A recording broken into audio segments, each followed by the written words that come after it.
Andrew, and I will be your conference call facilitator today. Welcome to the Reconnaissance Energy Africa or Recon Africa Company Update webinar. All lines are currently on mute to prevent any background noise. This call is scheduled for 60 minutes. After the speaker's remarks, there will be a question and answer session for questions that were submitted through the company's Investor Relations Department. Investors and analysts are reminded that any additional questions or concerns can be directed to the company at investors@reconafrica.com. I would like to remind you that this conference call is being recorded. This call contains forward-looking statements which reflect the current expectations or beliefs of the company based on information currently available. Forward-looking statements are subject to a number of risks and uncertainties that may cause the actual results of the company to differ materially from those discussed in the forward-looking statements. Factors that could cause actual results or events to differ materially from current expectations are disclosed under the heading Risk Factors and elsewhere in the company's Annual Information Form dated July 29, 2024. Any forward-looking statement speaks only as of the date which it is made, and the company disclaims any intent or obligation to update any forward-looking statement. Additionally, there are specific disclosures with respect to prospective resources, which highlights that there is no certainty with respect to the future economic or commercial success associated with exploration and appraisal activities. All financial information presented is in Canadian dollars, unless otherwise noted. I would now like to turn the meeting over to Mr. Ryan Rainsborough, the President and Chief Executive Officer of Recon Africa. Well, thank you, Andrew, and hello, everybody. I'd like to thank everybody for attending today's webinar. Our plans today is to provide an update and some insights into our future plans along with a review of the results of the Nagopo well. I'm Brian Rainsborough, your President and CEO, and I'm joined by Senior Vice President of Exploration, Chris Zabrinsky. We'll go through the results of the well and explain how the Nagopo well has significantly de-risked our company's exploration inventory in the Marifold going forward, as well as many of the elements of our next prospect to be drilled, Prospect I. We received several questions by email in advance of today's webinar, and we'll respond to many of those in our remarks. We'll also address several more questions after my and Chris's presentations. I'll start with a corporate update. First, we're pleased to have received approval from MME and NAMCOR in Namibia to facilitate the completion of our farm-out joint venture with BW Energy. I'd like to send our appreciation to the government and the agencies in Namibia for the review of and consent of this transaction. As for BW Energy, having a strong technical partner, one which operates over 40,000 barrels of oil per day in offshore production, who actively participates in our operations and provides valuable technical expertise, was a tremendous resource for us as we were drilling and evaluating the Nagopo well. Our teams have developed a very strong and integrated working relationship as well, and we are both very excited about the encouraging results of the Nagopo well. Under the terms of the joint venture agreement, we remain well positioned for exploration success with significant capital, as much as $160 million US available based on achieving certain milestones. The deal structure is tiered, with a promote on the first two Damara exploration wells and a full carry on the 3D seismic program planned for later this year, and certain bonuses paid upon commerciality and production targets. This is the exact partnership we were seeking, and we could not be more pleased with it. Now, let me turn to the results of the Nagopo well. Let me say that encountering oil on this first play open well in Marifold is significant. This is something that does not always happen, and I fully understand investors are hoping for a significant discovery in this first penetration, but that does not always happen. In fact, more often it does not in a play opening well. It takes time and persistence to piece together the petroleum system that can lead to large commercial discoveries in a new play. I've done this before in my career. It's like putting a puzzle together. Each well and their information gained provides valuable input in the next well to be drilled. Each well adds to reducing the uncertainty of the petroleum system, and that can lead to a large discovery. I mentioned I've done this before in my career. I'll end a quick story to provide some background on that. Many years ago, I did something very similar to what we're doing in Recon Africa in the Gulf of Mexico. A large joint venture with Shell opened up a new play. We drilled 4 wells. Each well, we learned something about the petroleum system. Each well had hints of hydrocarbons. But the persistence going one well to another and learning led us to one final well that had to get approved. And keep in mind, these are $150 million wells. We learned something, and we had one last shot on goal. That prospect ended up being a discovery called Appomattox in deepwater Gulf of Mexico, one of the largest fields ever found in deepwater Gulf of Mexico, some 700 million barrels of oil. So it does take time. It takes time to put together the puzzle. So we've learned valuable information from the Gopo well and about the potential of this play. In fact, the amount of data and learnings from this well guided us to reshuffle our drilling sequence to drill prospect I ahead of Kambundu. That's how it should work. You take your learnings from the most recent wells and use that information to de-risk the next prospect. I'm very pleased and proud of what our exploration teams have accomplished and believe we have significantly de-risked our next prospect and our investments going forward as we chart towards, as we hope, will be a major discovery. Let me take a moment to frame some of the technical aspects of the play before I hand over to Chris. The Nagopo well was the deepest onshore well drilled in Namibia. In fact, this was the first well drilled in these reservoirs within structural closure. We found many key elements of the petroleum system needed for a large commercial discovery, including the prediction of oil. Let me first touch on this, the issue of oil. The industry largely felt that the Murray Fault was a gas-bearing play. Last year, our exploration teams went against conventional wisdom and tested this thesis. They had developed a data-driven calibration of why oil should be expected in the Murray Fault belt. In fact, they identified 9 lines of evidence that were data constrained as to why we felt oil was a strong possibility. And the reserve auditors agreed with a technical assessment, and he reissued a reserve report to reflect this. That is what it takes to open a new play, challenging conventional thinking and using data to pursue areas that others tend to avoid. We remain steadfast in the pursuit to open this new play and discovering commercial quantities of oil. That's what oil finders do, and I think we're on something very special in this region. Encountering oil in the Gopo structure is significant to us. Why is it important? Oil can lead to faster cycle times to get production online more quickly. We can ramp up production quickly to scalable levels and generate significant free cash flow due to low operating costs and high margin barrels. This can create significant value for a company and shareholders going forward. But all this takes time, and some patience is needed. I'm very pleased with the results of the well. It has de-risked our investments going forward, and it de-risks the next prospect and provides a much clearer path to monetization and cycle times for our company. Now, the Nagopo well itself may not be commercial, but the greater Nagopo structure remains untested. We may return to test the above fault section in the Otavia Reservoir on the greater Nagopo structure in the future, and Chris will explain this in his presentation. We have a lot of running room in this play, with over 23 structures identified in the current seismic data coverage and extensions of the play to the northwest and southeast, all of which are on our massive concession. But we don't know where the sweet spot is in this full belt right yet. We only know where it exists where we have our current seismic data. I would like to remind everybody, full belts contain some of the largest fields in the world when they work, and often have great aerial extent transcending countries. So we'll need to find the sweet spot in the Zamora full belt, but I'm exceptionally confident on the path we're on right now, given the results of this last well.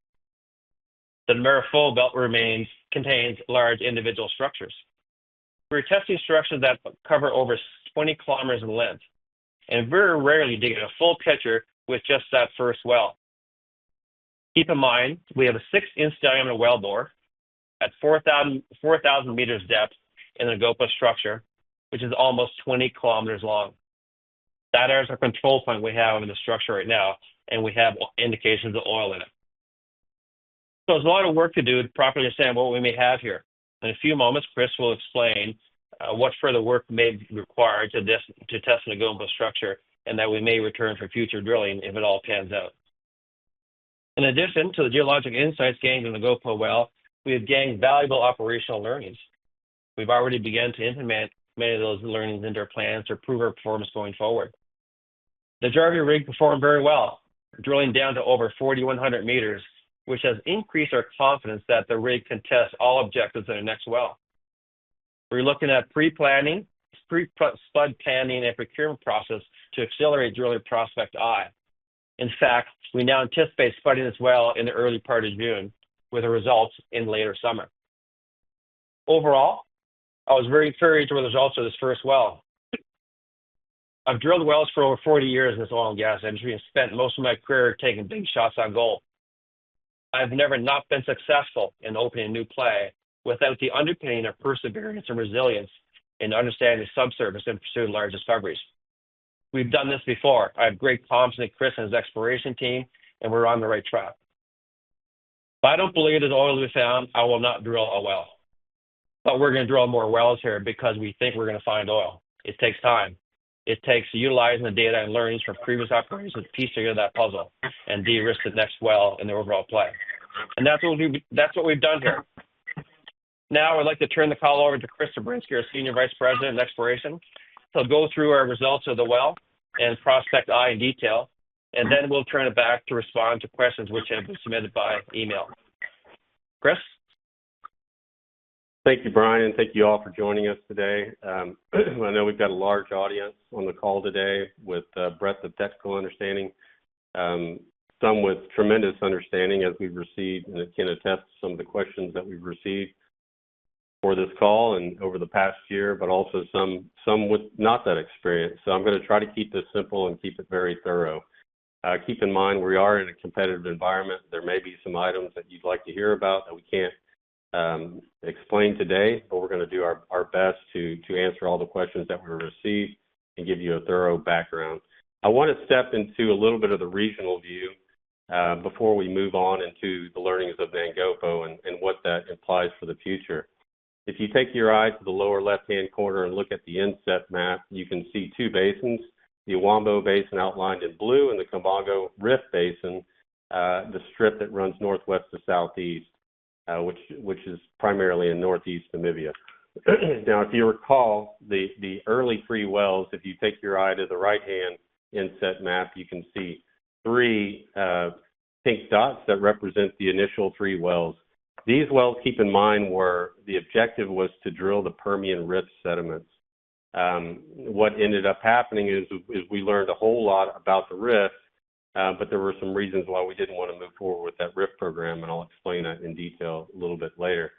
But what we did learn is when we drilled through the Permian Rift, when we came through the unconformity, we encountered the Uwambo Basin sediment, the Atavi. This is our main objective that we're looking for, and we learned a lot of information about the Atavi from those three wells, and I'll try to put some of that information in context. But what we did learn, we learned that we had reservoir quality within the Atavi. We learned that we had sidewall cores that contain liquids in the form of oil. Additionally, we learned that we had sealing facies, sealing rocks that can hold back a column of oil or gas and can keep it within containment. And one of the things that we're always trying to learn early on are the elements of the petroleum system, those being the reservoir, the seal, the trap, and the source. Now, again, keep in mind these were drilled for the Permian Rift. They weren't targeting Uwambo Atavi structures.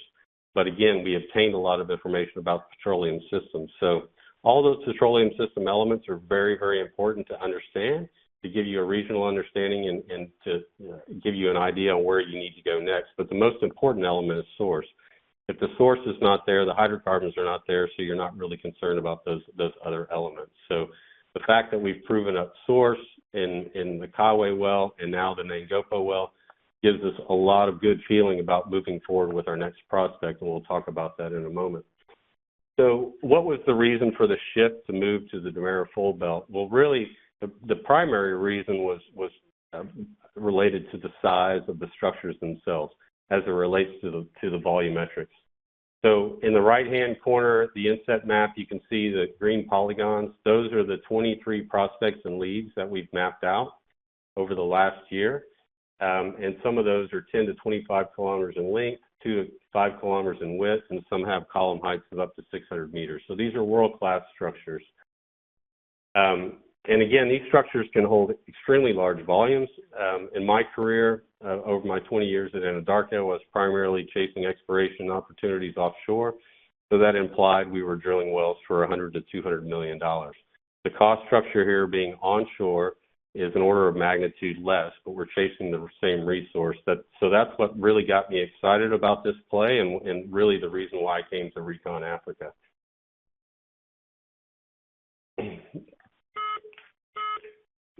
So now, if you look at the lower inset map in the bottom right, you can see a line of section that runs from south to north. So it's that red line, and that's going to translate into the seismic panel that you see above you. So from the left, moving south, to the right, moving north, you can see the folds. And again, our main target today is for the Itabi. You know, initially we thought the Molden was going to be a target. We'll talk a little bit about some of those details. The results there are not very conclusive at the moment. We did find reservoir. We found some packages that had over 10% to 15% porosity, and packages up to 10 meters in thickness. But overall, the net to gross, being that the sand content is extremely high, and we don't see a lot of the shales that would create the sealing facies, we see the probability being quite low for opportunities as we move to the next prospect. That doesn't mean that there's something not there, but we always envision the Molden being a higher risk play. But with respect to the Itabi is what we found reservoir within the Nangopa well as well as the Kawe, and I'll explain some of those details here in a moment. So let me just take your attention back to the seismic line. So everything that you see underneath the blue is essentially the fold belt, and everything that you see underneath the red bar is the rift basin. So the rift basin is bounded by that upper green surface called the Eka, and then the lower purple surface, which is the base of the rift. So that's the unconformity. So everything that's contained between the Eka and the base of the rift is Permian sediments. And everything that you see below that purple seismic reflector is going to be Itabi. So again, our 3 wells drilled through this rift section and found Itabi sediments below. The last thing I'll point out on this slide is that we do have 2 red stars. These are our seeps. We have gas seeps, but each of these seeps have been sampled in great detail using a lot of different methodologies. And we see the evidence of high carbon chains, meaning that we've got oil in the system, and we see up to C20s in all of these. So that's the last thing we'll talk about here. We'll move on to the next slide. And I want to just kind of look at more of a 2D plan view to give you, again, a little bit of the history. So if you see the 3 black dots there, the Kawe was our first well drilled. Again, it penetrated the Itabi, and we had oil shows within them. We had gas shows. Brian mentioned 9 lines of different evidence. The biggest point of evidence is that we had sidewall cores. We had 44 of those within the Itabi, and each of those contained oil. So that really pushed us to believe that the Itabi was potentially oil-bearing. The source rocks are 600 million years or older, and so those rocks inherently are going to be oil-prone. Now, can you have gas that comes from them? Yes. If you crack the kerogen, and then the oil gets into a container, you can crack that to gas, but we're not seeing those indications at the moment. That's not to say that we won't have gas in the system. I think the risk that we see here in this play is that, what are the volumetrics that this source rock could produce, and where are they preserved, and what is the potential phase? The other thing that you can see here are the Nangopa well, which was drilled kind of in the center of the fold belt. Our intention was to move directly to the east to the Kambundu structure, and that fold, which is also about 20 kilometers in length. Our learnings from the Nangopa have pushed us to move to Prospect I, and I'm going to go into some detail as it relates to why we're moving towards that prospect. Brian touched on the fact that we have 2D lines, and you can see where those 2D lines cut off to the northeast or to the northwest and the southeast. The lines of 2D are in the background. You can see the faint white lines. There's no reason to believe this Damara fold belt doesn't continue to the northwest and into the southeast. This is just where we have our coverage at the moment. So another reason why we've shifted to the Damara Full Belt versus the RIF is in context of the 2D lines that you can again see in the background. The RIF prospects that we have mapped based on the 2D coverage that we have today are denoted by the yellow polygons. And what you can see is typically you may have one, two, possibly three lines of seismic coverage. We're not comfortable today with that coverage. You can't really delineate those structures, although these structures probably range anywhere from 20 to 100 million barrels. They're shallow targets. They're inexpensive wells to drill. We don't feel comfortable today with the data that we have. So in the second half of this year, we plan to conduct a 3D survey, and I'll show you a map and plan view of what that looks like here in a moment. Lastly, you see some volumetric numbers indicated within the RIF as well as the Full Belt. These are numbers that have been derived from our third-party auditor, reserve auditor called Netherland & Sewell. We carry our own internal numbers, but by public guidance, these are the numbers that we show you.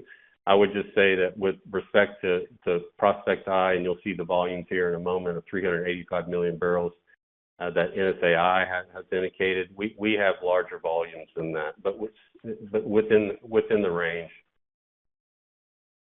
So I'm going to give you a little bit of context on the stratigraphy. So let's just walk through kind of the header here so you have an idea of what we're talking about. The time is on the left. The age is the second to the right. And so again, we're going to be focusing on the blue and the green, the Molden and the Atabi. We break these out into subgroups and the formations, and we'll talk about some of the specific formation names here in a moment. But as you move to the analog column, I want to focus a little bit on the Molden with you here now. What you see is that you see yellow, gray, and blue. The yellow represents sands, the gray represents shales, and the blue represents limestones. This data comes from a well that's 200 kilometers away. Most of the Molden was actually cored. The Molden has been rarely drilled, and the last time it was drilled was in the early 70s. So the data quality is not great, but the fact that we have rock data to look at, that gives us a great starting point. But nevertheless, again, we're 200 kilometers away. What we found within the Molden, specifically within the subgroup of the Uwambo, is that we found good porosity and indications of decent permeability within those rocks. So our hope was that we were going to see an analog column that was similar to what we had within Angopo, but the risk was always around the depositional environment. And so when you're working through the depositional environment, you're trying to predict what types of rocks, what types of lithology, what types of facies would you expect to see in Angopo. And because we have such limited data within the Molden, it was always going to be a risky play. So we carried risk around 5 to 10% within the Molden itself, versus the Atabi was much larger than that. So if you look at the Nangopo column, you can see that we had an extremely large content of sand. That can be good, but you need sealing rocks as well. And so those sealing rocks typically are going to come into the form of shales or some type of salt. And we just didn't really see much of that. So I think the probability as we move to Prospect I with respect to the Molden is quite limited. So that range of 5 to 10% is probably even decreased to some extent. Nevertheless, we did find porosity within the Molden. We do have some units that are up to 10 meters, but they're pretty sparsely located throughout the wellbore. So again, not high on our list of objectives. What we do like, and what we did find in the Gopo was we found 50 meters of net reservoir within the Hüttenberg. We had a number of questions on what that interval looked like. So that was an interval of around 250 meters. So you've got 50 meters within that 250. Nevertheless, there's porosity development throughout that 250 meters. It's just below our porosity cutoff that we would use. So it doesn't look too dissimilar to what we found in some of the offset wells, the Etosha 51A specifically, which we'll talk about in a moment. So the thought is that as we drill Prospect I, we're going to be shallower, probably on the order of 750 meters or 2,500 feet. So that implies your depth of burial is less, and so you've got a much better chance of developing porosity. So some of those lower porosity units within that 250-meter interval could well be expanded. The other thing that we found within the Nangopo itself was the Atlantishook formation. Within the Atlantishook, that's where we identified a lot of the fluid fluorescence throughout the entire interval. So really from about 3,800 all the way to TD. We had oil presence in the mud pits. We had oil pops coming through the mud pits. So if you can just imagine opening up a can of soda and those bubbles are coming at you and they explode, that's essentially what we see within the mud pits, and we saw that through the entire Atlantishook interval. Additionally, we collected samples within the wellbore itself. So we've got mud filtrate associated with it, but also we were able to collect some oil from that formation. Those are under evaluation right now for geochemical work, and there's a lot of different sampling that's going on at the moment. So unfortunately, we drilled the well at the end of December. It was kind of the holiday time, so it took quite a while to get those samples back. We've had those samples back now for 3 weeks. That includes the oil, the rocks, the cores that we've taken, as well as the cuttings. So all of those are in the lab today and being worked. Essentially what we're doing there is we're getting information on porosity and permeability to tie to our well logs. Additionally, we'll be collecting saturation, so we'll get water as well as oil saturations, and then we'll get information with respect to the mineralogy from a technique that we call XRD and some other methods that we'll utilize. And that all just helps us confirm the rock log model as we move forward and just builds on our learnings. Let me move to the next slide. And I want to give you context on what has been done as far as the wells that have been drilled within our concession, as well as wells that are off the concession. So if you take your eye to the right-hand column that says well bores, you can see essentially where the wells were drilled within the formations of the Atavi. So the Kawe is the well that's really our main analog. Again, we found 104 meters of net reservoir in 4 separate reservoirs. And additionally, we had drilled the Macadina and the Mbambi. We drilled down deeper in that section. If you recall from the seismic that we looked at a couple slides ago, very, very difficult to see below that unconformity within the rift. The base unconformity just really masks a lot of the detail that we can see, but as we move to the fold belt, you see a lot of the continuity and the reflectors that you don't see below the rift. So the Macadina and Mbambi wells, they were also very important for us. We identified organic carbon in the form of total organic carbon within the Macadina well specifically, where we sampled quite extensively. And we saw, TOCs up to 5%. Really anything over 1%, it can be very prolific, specifically within hydrocarbons. The main source rock that we see in outcrop is the Myberg. And unfortunately, we really haven't been able to see the Myberg in the wells. When we drill through that unconformity, you don't know exactly where you're going to come into the stratigraphic section. And again, when those rift wells were drilled, which is these 3, they were not targets for the Atavi. So we've shifted that view.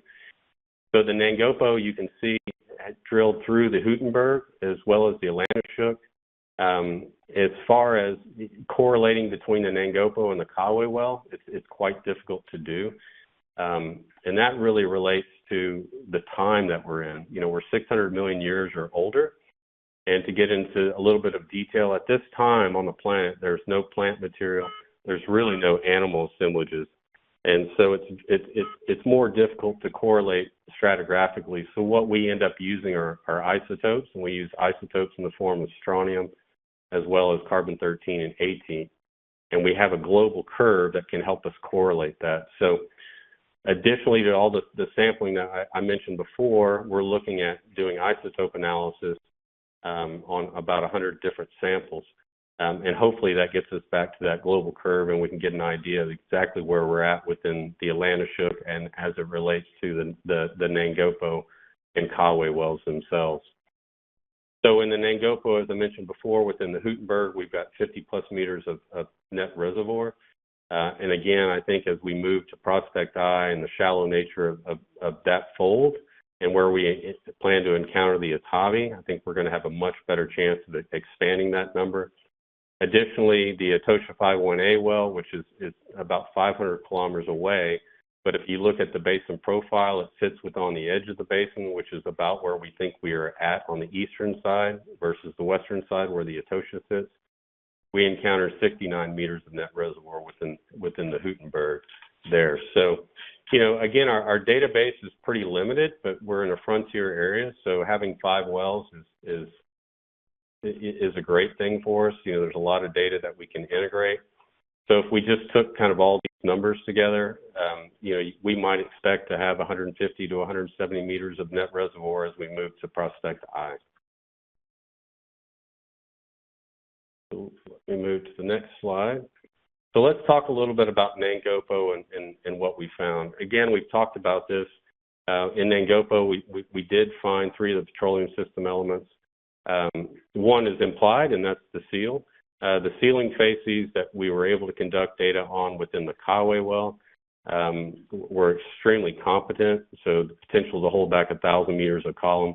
If you go to the Middle East and you think about some of the billion-barrel fields there, it's the same sealing facies that exist there, which are anhydrite, so it's just a salt that's been dehydrated. And typically what you'll hear in literature or you'll hear in technical people talk about it, it's a super seal. It's really one of the best seals that you can have. So we've got the anhydrites in the Kawe. What we can do right now with our well logs is we can identify where those anhydrites are at. But we do want to get core samples, and we have those samples with the anhydrites, so it'll give us an idea of that seal capacity. But really, in my mind, seal is one of the petroleum system elements that's highly de-risked. The other thing, again, we found reservoir and we found oil. So we know we've got a source, we've got a working petroleum system.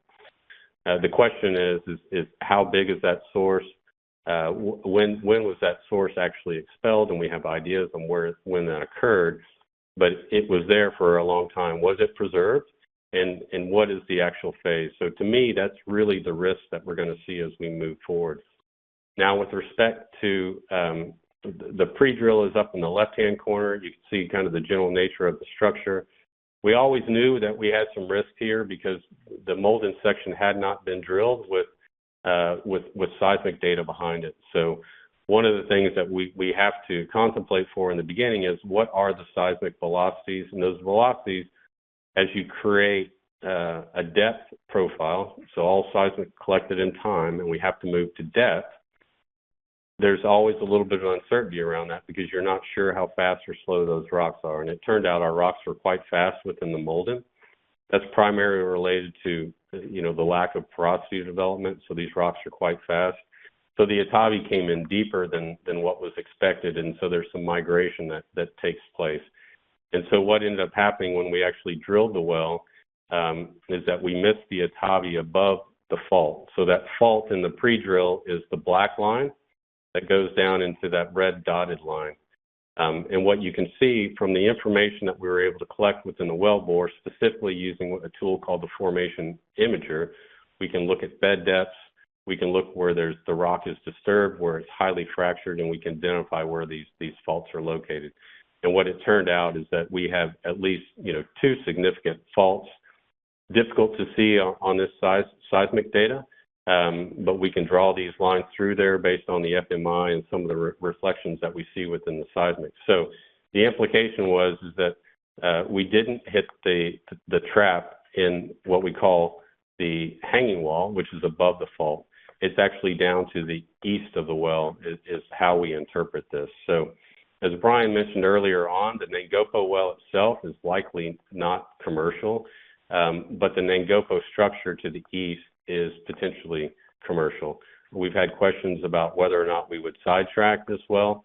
My feeling is that we don't want to do anything out here with respect to Nangopo until we can get out and shoot a 3D. But if we can prove up Prospect I, that's going to de-risk the play, and then we can move forward with acquiring additional data. We feel comfortable with Prospect I and the reflectivity. Now we do have a really good time depth relationship based on the vertical seismic profile. And so all the lines within our database have been depth shifted, so meaning that we've taken everything from time to depth.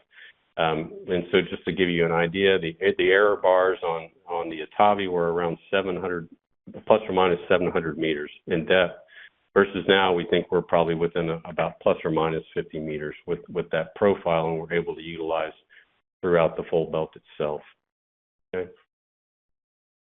So the last thing I'll just mention is that we have this red surface here. It's the red dotted line. Essentially what happens is the faults essentially propagate off that surface. That surface is called a detachment, and those faults themselves actually propagate up and generate these folds that we see throughout the fold belt. So this detachment surface is really important to understand. Most of the oil that was found, again, was found down in the Atlantishook. It was found below that detachment surface. So it could be that surface is actually sealing. There is a shale that separates the Huttenberg from the Atlantishook as well. That's possibly a seal as well. We think we're going to mitigate any of that with respect to the detachment as we move to Prospect I, and that'll become clear as we look at the next slide. So we've got three of the seismic panels here. The middle is the Nangopo, so that's the post-drill interpretation. Again, our intention was to move directly to Kimbundu, but if you look below that blue reflector, you see a lot of complexity in the reflections from the seismic, and it's a bit of a look-alike to Nangopo. So we're concerned with that. Again, Kimbundu could be something that's commercial, but it's something, again, that we probably want to come back and utilize the 3D before we would drill that prospect. Now, if you take your eye to the left-hand side and we look at Prospect I, you can see that Prospect I is a very gentle fold. If you take your eye to the seismic, you can see that there's a lot of continuous reflectivity. We don't have that structural complexity that we found in Nangopo. Additionally, we've got a very thick Itavi section above the Black Fault and above the detachment. So there's around 1,800 meters that we interpret to be present. Additionally, and probably the most important element, is that we always want to see correlation between the source and the reservoir itself. So we can really call a lot of that section below the blue as potential reservoir. And the source are denoted by the green diamonds. And so we have a system that's all plumbed together. So we've got reservoir seal pairs, and they all sit above that red detachment. So we feel like we're in a really good place here with Prospect I. We don't see the structural complexity. We see an extremely large structure. So I'll show you the volumes here in just a moment. But everything looks like it's in place. And what I would say is that if Prospect I is not successful, this is probably our last fold belt well. I think this is our best shot on goal here. And then that would be the time that if it was not successful, we would move directly to the Rift Basin. And we'll talk about that 3D here in a moment. If Prospect I is successful, we will move on to an appraisal drilling program. We will conduct a drill stem test. That'll give us an idea of what the flow rate will be like, but additionally, it'll tell us about the connectivity of the reservoir, as we'll monitor Prospect I and that additional appraisal well. So just kind of in summary, as we look at Prospect I, why do we like it? Again, it's a very well-defined, simple structure. It's a shallow depth to the Itavi, probably 23 to 2,400 meters. We've got these continuous seismic reflecting packages, and again, the thick Itavi section. So we've got source and reservoir that's plumbed together, and that deep detachment surface is well below us. So we feel like this is our best shot at it. It's an extremely large structure. We plan to TD this well around 3,800 meters. That's always subject to change. We had a couple questions about why we drilled past our TD at Nangopo. Well, we drilled past our TD because we were getting indications of oil, and we wanted to continue drilling down, and additionally collecting more data. While you're there, you're drilling. It's the most inexpensive way to collect data. You're not moving to another prospect. You don't have the standby charges. This is where you want to collect data and you want to keep drilling. And if you've got information that looks like it's going to be important, and you can utilize those learnings for the other prospects and the play itself. The last thing I'll mention is that we've got unrisked prospective oil and gas resources. Again, these come from Netherland and Sewell, 365 million barrels, or if it was just pure gas, it'd be around 2 TCF of gas. The other thing that we really like about this play being onshore is that if we do, encounter oil and even gas versus being offshore, we can turn production on within 2 years and then start generating revenue. So the time to revenue is quite quick. So that's another item that we like about being onshore. So that kind of summarizes Nangopa, the learnings we've utilized, and how we take it to Prospect I. The last thing I'll just bring up is the 3D program that we plan to conduct later in the year. Last August, we conducted 2D lines utilizing a Vibra-Sice. And if you recall, all the 2D data that was collected in the past was used by a technique called AWD. It's an accelerated weight drop. Essentially, you can imagine an F-150 truck, and it's just got a big weight on it, and it drops, it hits the Earth's surface, and creates energy. It is not. It's not a technique that you would always want to use, but to really limit the environmental footprint, that's the way the original team went about it. But now that we've utilized the Vibra-Sice over these 2 lines, we see a dramatic increase in frequency of the data. We see an increase in the continuity of the reflections. And so we're pretty excited about what we've seen so far. So it's really a dramatic improvement. We plan to shoot about 500 squares of 3D, again, utilizing the Vibra-Sice. We're going to have tight spacing of the receivers so we get really good comprehensive imaging. And that's really done because the shallow nature of the reservoir. We're only looking at 1,500 to 2,000 meters down to the Permian sediments where we found the original reservoir. And just to keep in mind, the reservoir quality here is what I would call is world-class.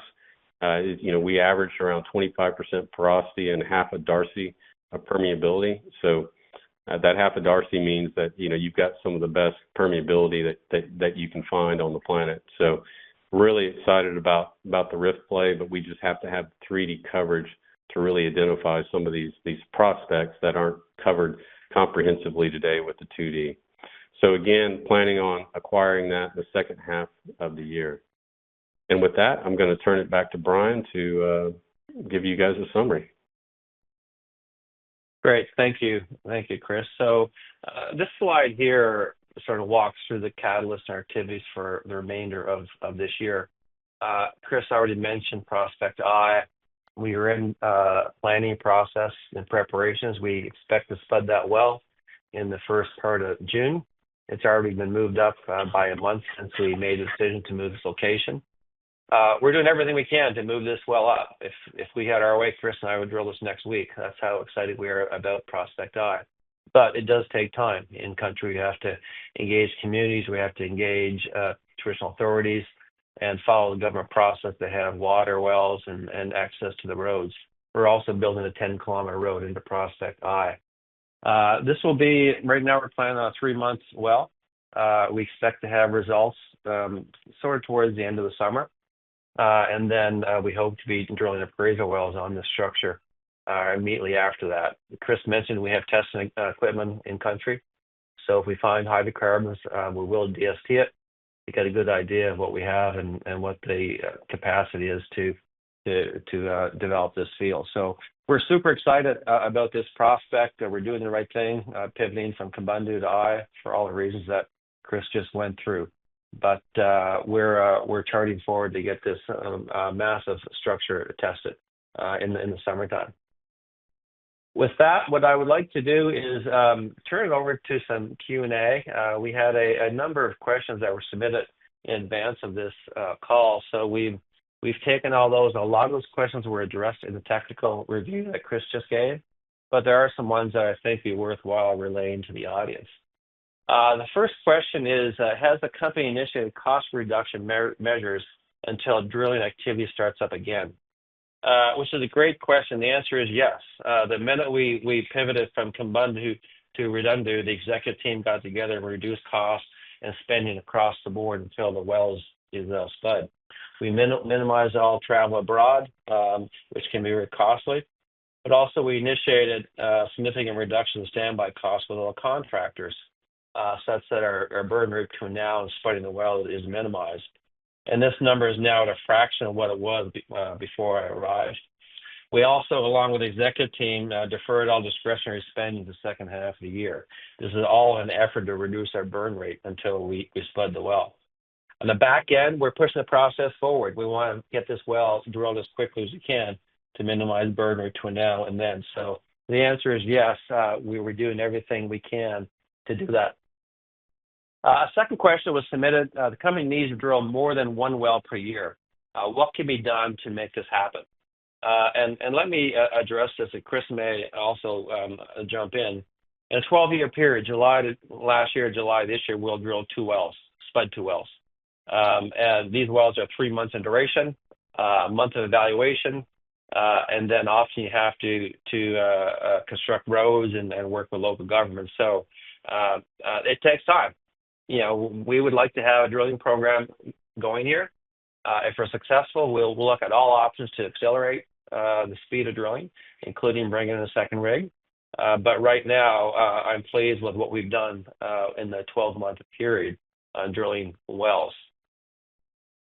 A third question was, did we encounter any gas in a GoPro well? And I'll let Chris answer this one because he's handling all of the analysis and thought process on the data received. Chris?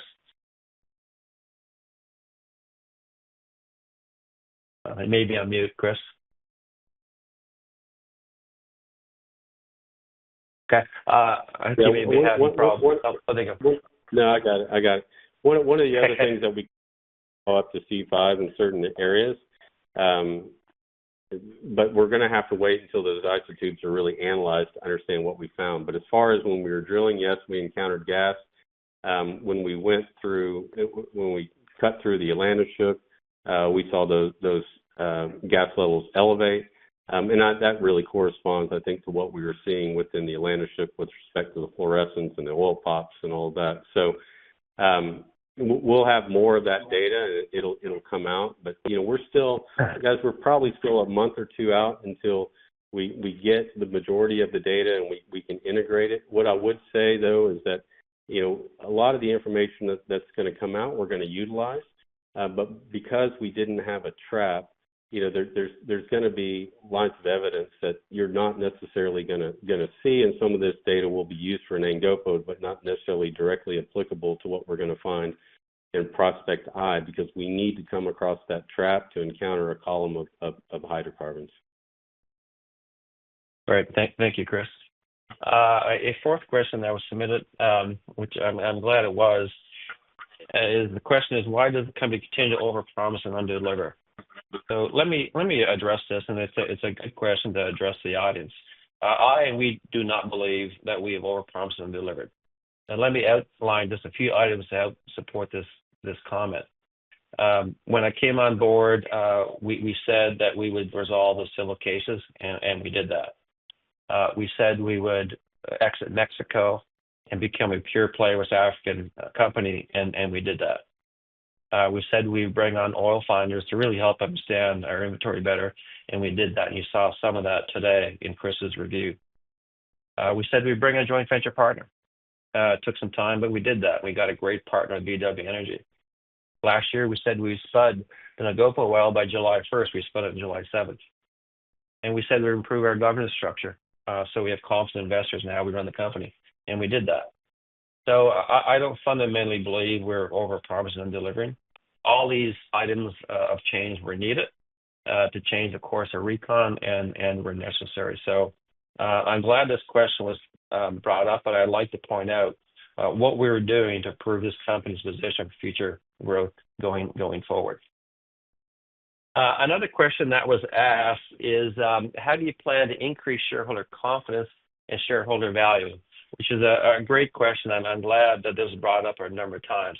Hopefully today, you've seen a little bit of looking under the hood, how we plan to execute a strategy. It's very tactical, very deliberate, but it also takes time. And building confidence, in my view, building confidence is doing what you say you're going to do. delivering strategy that you dictate to shareholders that you're going to execute. And we have a slide that I call in our corporate deck called Walk the Talk. And this is when we tell the market we're going to do something, we have to deliver on it. And that's building that credibility and building confidence. I believe we can create an enterprise of scale here, but it'll take some time to do it right. We've laid a really solid foundation on how this is going to happen. So you need those building blocks in place and to make the necessary changes to position the company for growth in the future. Confidence will come through executing our strategy, and hopefully you see some of that today.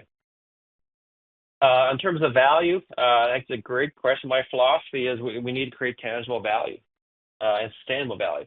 And by doing that, we have to take care of the front end of the business, which is high-grade exploration inventory, drilling our prospects, drilling based on our risk in our inventory properly.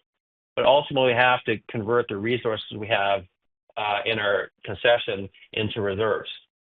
Reserves have to be converted into production and cash flow with high margin barrels to deliver share value. That's what our ultimate goal is here. But we also have to put the fundamentals in the company. What I mean by that is right now, we are a resource-type company. And we have plans in place to make sure we have fundamentals in the company by the end of this year and going into next year. So it takes time. I think I'll ask all shareholders to look at everything we've done in the last 18 months. We are a very different company today than we were just 18 months ago. The last question is a very good one, and it's a good way to finish off this dialogue. And the question was, how would we rate the performance of the company over the last 18 months? And let me provide some insights to that. I feel very good about where this company is today compared to where it was when I arrived. A lot of progress has been made, but yet there's a lot of areas to improve on. But let me just touch on 4 or 5 areas that I want the shareholders to understand. Organizationally, we really have put people in place that I believe now understand our assets very thoroughly. And we need to understand the assets to put money in the ground. We address that. I will say a couple of things. We have an excellent executive team around me. We also have excellent people in North America and particularly in country. It's something that I'm very proud of. People execute strategies, but this organization is aligned for execution. So I'd like to thank all the team around me for pushing the company to the point we are right now. But the shareholders should also be very proud of the team that's charting the Recon story forward. From the technical aspects, I feel we have a very good grasp on our assets, and we didn't have that when you arrived. We took the time to rank the inventory, risk it, and industry is now recognizing our exploration capabilities. We are a very strong, engaged JV partner, and that's also very important. Operationally, let me touch on that. We need to perform our operation of drilling wells. Nick Steinberg and I are very much aligned on how to improve our drilling performance going forward. We drilled another well over budget, and that's not acceptable. We're implementing changes to make sure that we drill on target, but that remains our priority for me. Social license to operate, ESG program. I'm very proud of what we've done in country. We delivered to the shareholders our first sustainability report, and that was important to me. Small cap companies typically don't do that, but it's important to me because it gives you a glimpse of the soul of the company, why we do what we do. We have a strategy with purpose, and that is recognized very well in country. Now, areas for improvement. We put some fundamentals in the company that I'm very proud about, but yet we don't have financial metrics of the company. That'll come with production or discovery of oil, and we're implementing strategies to ensure that this occurs on both sides. Fundamentals of the company will help stabilize our stock share price over time and bring it into normalized ranges based on real metrics, not speculation. A point that I'm probably most disappointed in is the share price over the last year. There's not a day or an hour that goes by in the door a day that I don't think about that. Despite all we've achieved and all the movement we've had in the company described above, our share price is not reflecting that, nor is it reflecting the significance of the Nagopo well. Hopefully today provides some insight in significance of that, the path we're going on, and the risk profile ahead of us. I will say this to some investors, even new investors. If you like the Recon story before we drilled Nagopo last year, you should love it today. We're on a different risk profile because of the results of Nagopo. and we're pretty happy with how we're charting this path forward. We also need to get the story Recon out, the new Recon out to existing shareholders and new shareholders. And we're going to be looking at ways to get new buyers into the company. I've always stated that Recon does not need promotion, it needs exposure. And that's what we plan to do. I'll end it with that. I want to thank everybody for listening in on today's webinar. I hope you found it very insightful. I hope you walk away as excited as we are with Chris and myself and the entire team based on results of the Nagopa well. And we're charting forward to drill the next well in the next few months. Thank you all. Thank you for your continued support. Thank you, everyone, for attending today's call. Our replay will be available until February 20th, 2025. Just a reminder that should you have any further questions, please email investors@reconafrica.com. This concludes the call. Thank you all for participating.